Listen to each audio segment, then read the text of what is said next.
the years passed in the last decade, our homeland became increasingly violent. Army had taken control of government. Our friends and neighbors were dying every day. My family couldn't stay. The rain hadn't come in 3 years. We used to farm, but the cost of importing water was too high to produce anything. I struggled to feed my family, let alone my community. The drought spread so far across our country that the government couldn't help. I can't go on like this. The numbers of boat people keeps rising, they're taking our jobs and the government's just sitting back. There's nothing Australian about them.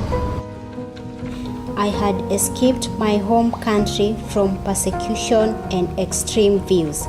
I didn't come to spread those things here, but I can't give up my culture. It's part of who I am. I used to always see the media of our country as fair and balanced. Now I'm not sure what's driving their motives. The hate and fear they spread is really worrying to me. The politicians blame everything here on immigrants. We're the scapegoats for every problem. Why are we being attacked like this?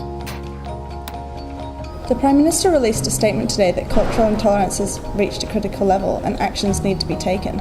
This has been going on for the past decade, and they only announce it now, in 2022? What a joke. My friends and I were fed up with the non-action by this government. We started meeting up here to come up with ways of curbing this intolerance. It was our obligation as designers. At first I had no idea what the symbols meant. Their placements were so curious. It took me a while to find out what they were part of. I kept asking friends and strangers. I had to know.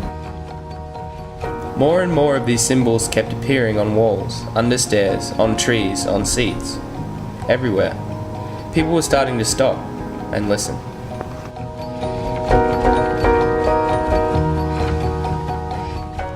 I used to be scared of them. I didn't understand why they dressed like that or where they came from. I remember the story that really spoke to me. It made me realise they were just like us, looking for the same opportunities for our families and wanting to live better lives. I finally had a chance to tell my story and for it to be heard. I feel if people knew my story, they would understand who I am and accept me for my beliefs and culture. I used to look out from this window and wonder how everything had gone so wrong. Now, I can see that the fear is starting to evaporate off this city. People's attitudes are starting to change, communities are opening up, and at the core of it all, a rich cultural heart beats to 1,000 stories.